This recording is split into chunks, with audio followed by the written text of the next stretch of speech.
Hello, good morning, students. Today's transcription number 103 on the speed of 100 words per minute. Start.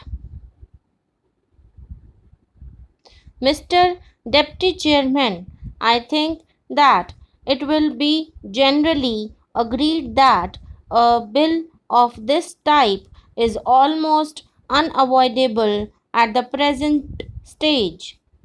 There may be differences about some measures and also about the extent to which the government proposes to go.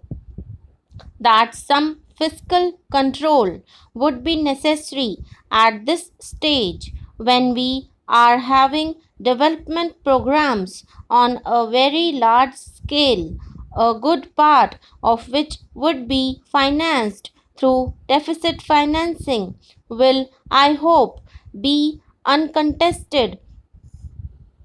I think the fact that in the second 5 year plan, the greatest emphasis has been placed on heavy industries, especially on the production of certain types of capital goods, lends further force to an argument of this type.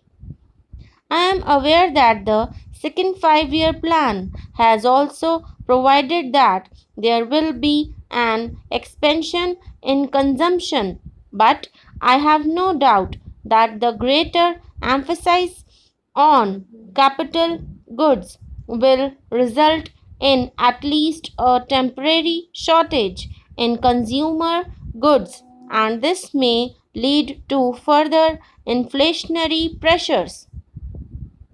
To a certain extent, such pressures have already been felt.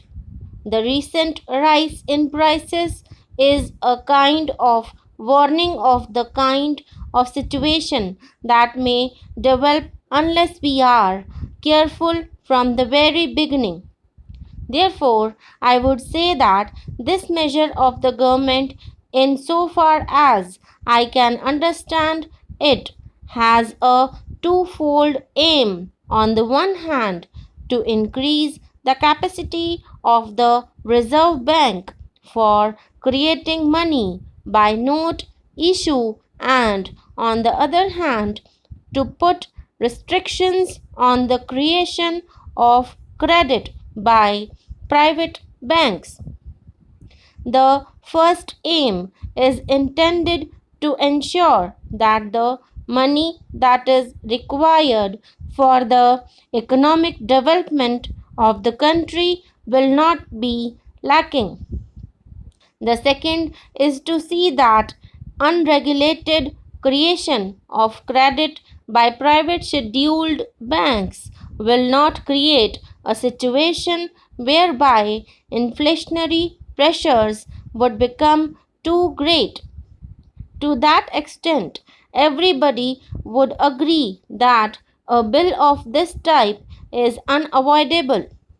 I have, however, a few questions to ask of the Honorable the Finance Minister, and I have no doubt he will be able to meet the doubts which I have in my mind.